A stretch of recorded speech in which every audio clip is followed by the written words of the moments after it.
Paneer tikka, paneer chilli, paneer कबाब, veg paneer या पदार्थांची नावं ऐकून तुमच्याही तोंडाला पाणी सुटलं ना? पण हे पदार्थ खाताना किंवा बनवण्यासाठी पनीर आणताना थोडं सावधान, कारण बाजारात बोगस पनीर विक्री करणाऱ्यांचा मोठा सुळसुळाट पाहायला मिळतोय।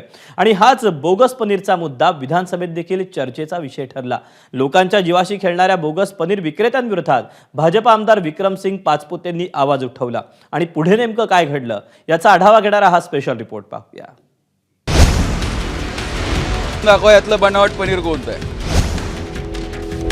श्रीगोंद्याचे भाजप आमदार विक्रमसिंग पाचपुते यांनी उपस्थित केलेल्या या प्रश्नाचं उत्तर तुम्हा आम्हाला देणं कठीण आहे। मात्र हा विषय फक्त प्रश्नोत्तरापुरता मर्यादित नाहीये।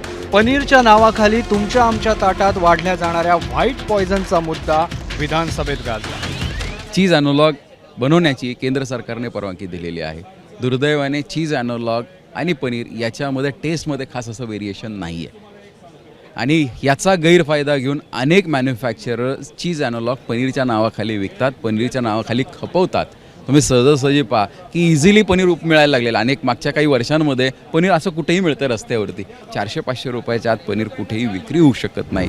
भेसळयुक्त पनीरवर गेल्या काही दिवसात झालेल्या कारवाईचा पाढाच पाचपुते यांनी वाचून दाखवला। मी सभागृहात प्रश्न मांडला, माझा तारांकित प्रश्न स्वीकृत झाल्यानंतर डिपार्टमेंटला जाग आली आणि त्यांनी छापे मारायला सुरू केले। कालच्या शनिवारी पुण्याला, चंद्रपूरला छापे झाले आणि त्या छापेमध्ये पनीर, आर्टिफिशियल पनीर हे सापडलेलं आहे। त्यामुळे FDAच्या अधिकाऱ्यांची संख्याबळ वाढणं खूप गरजेचं आहे। त्यांच्याकडे मोबाईल टेस्टिंग व्हॅन्स येणं गरजेचं आहे। आता कोणकोणत्या आमदारांच्या ताटात पनीर असतं हे त्यांनाच ठाऊक। मात्र विक्रमसिंग पाचपुतेंच्या पनीरवरच्या प्रश्नाला उत्तर देण्यासाठी स्वतः उपमुख्यमंत्री अजित पवार उभे राहिले। जे विभाग ह्याच्याशी संबंधित येतील त्या विभागांना पण विश्वासात घेऊन काही झालं तरी हे जे फेक पनीर आहे त्याच्या संदर्भातलं तातडीनं त्याच्याबद्दलची कारवाई त्या ठिकाणी केली जाईल। गेल्या आठवडाभरातल्या कारवाईवर एक नजर टाकूया। पुण्याच्या मांजरी खुर्दमध्ये 1400 किलो बनावट पनीर जप्त करण्यात आलं। चंद्रपुरात 1.5 लाखांचं 472 किलोचं बनावट पनीर जप्त झालं। आता भेसळयुक्त पनीर आणि अस्सल पनीर कसं ओळखाल हे तज्ज्ञांकडूनच जाणून घेऊया।